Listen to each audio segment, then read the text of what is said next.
Hey guys, so this is our next video. We're gonna be hopefully getting a better understanding of the next set of tools. Now, so far we've covered our patch tool, our stamp tool. We've got a good understanding of how to scale. I'm sorry, not scale, but how to make our stuff into grayscale. How to level off our image to get the darker colors to pop and the lighter colors to recede, to create depth within our composition. So the next tool that we're going to use is our healing brush tool, which works similarly. It's close enough to this clone stamp tool to give you guys a good representation of what I'm looking for. Okay, so I'm going to zoom in, and then we're going to look for areas that we haven't worked with yet on this forehead. We're going to stick to the forehead, move our way down, get as much as possibly done. I won't do the whole image, but I want to do as much as possible, or I want to fix an area as much as possible to give you an idea of how I would do it, and then I'm going to show you guys the other steps. So anyways, I'm going to zoom in, and we're going to jump in here, and it's the second tool down, which is the heating brush tool. Now this one works in that same way, where I would bring my sampling size up, and then under my brush settings here, you can either bring your brush to be a little bigger, a little bit smaller. You can do it interactively the way that I'm doing it. You can play with your spacing, with your angles. And then it gives you a section for the type of pressure style that you want to use. Now, I'm working with a mouse. You can work with a Wacom tablet, whichever way you're more comfortable with. So I'm going to bring this back in.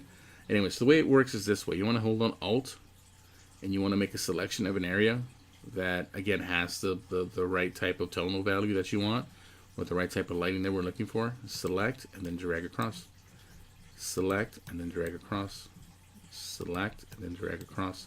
And then if we back up, the area that we had that had those two marks is completely healed up, meaning that I fixed it based on not the color, but the tonal value. I'm looking to see where the darks and the lights are to get that fixed. Now I'm going to zoom in, do this last little section here to give you an idea of how this works, and then fix as much as possible before we move on to the next tool. So again, I want to go Alt, first select the tool, which is, you can either go here to the panel and select it, or press J on your keyboard and that should select it for you. We're going to click and drag, and if you start getting this where it's not fixing it, click and drag it, and then if it's not fixing it, then we'll have to move on to another tool to get this thing to pan out right, because right now it seems to just to be moving it, right? We're moving information. That's what we don't want to do. So I'm going to go Alt Command Z, bring that back. This is where we can improvise and go back into our clone stamp tool, and then go Alt Select Remove, Alt Select Remove, Alt Select Remove.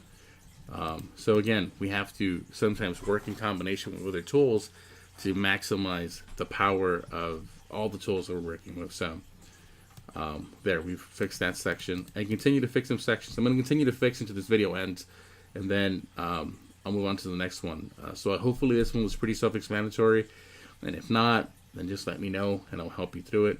So I'm going to stamp a lot of these out, because again, it makes it easier to do that. You know, it's just a matter of covering them up. So I'm not going to say much after this point. I'm just going to try and cover up to show you how easy it is to get this information to really kind of fix up for you.